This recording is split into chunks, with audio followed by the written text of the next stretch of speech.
లోక్సభ రాజ్యసభ ఎంపీల యొక్క salaries hike చేస్తూ కేంద్రం సర్క్యులర్ జారీ చేసింది.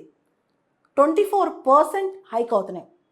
శాలరీస్ అలవెన్సెసే కాదు, పెన్షన్స్ కూడా, వాళ్ళ డైలీ అలవెన్స్లు కూడా పెరిగిపోతున్నాయి.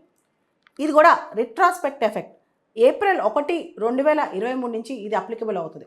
పార్లమెంట్ మెంబర్స్కి ఢిల్లీలో క్వార్టర్స్ ఇస్తారు, టెలిఫోన్ అలవెన్స్ ఉంటుంది, పిఏ అలవెన్స్ ఉంటుంది, దాంతోపాటు వాళ్ళకి పార్లమెంట్ సెషన్ జరిగేటప్పుడు ఫ్లైట్ టికెట్స్ ఉంటాయి. ఇలా చాలా అలవెన్సెస్ ఉంటాయి అన్నమాట. జీతం అక్కడ నామం మాత్రమే, మెయిన్ అలవెన్సెస్ చాలా ఎక్కువ ఉంటాయి మెంబర్ ఆఫ్ పార్లమెంట్కి.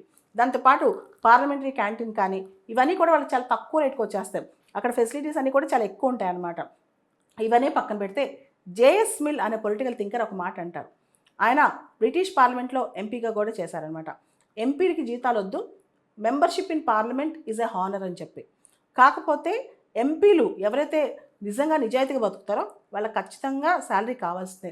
వాళ్ళ మెయింటెనెన్స్ ఖర్చే చాలా ఎక్కువ ఉంటుంది కాబట్టి వాళ్ళకు ఉండే అలవెన్స్లు, టెలిఫోన్ అలవెన్స్ కావచ్చు, అసిస్టెన్స్ పిఏ అలవెన్స్ కావచ్చు, తర్వాత ఫుడ్ అలవెన్స్లు కావచ్చు, రకరకాల అలవెన్స్, ట్రావెల్ అలవెన్స్ కావచ్చు, వీటితో పాటు వాళ్ళకు కొంత శాలరీ కూడా ఉండటం వల్ల వాళ్ళకి ఇతరత్ర వేరే వ్యాపారాలు వేరే పనులు చేయకపోయినా వాళ్ళు ఎంపీగా కంటిన్యూ అయ్యే అవకాశం ఉంటుంది అన్నమాట.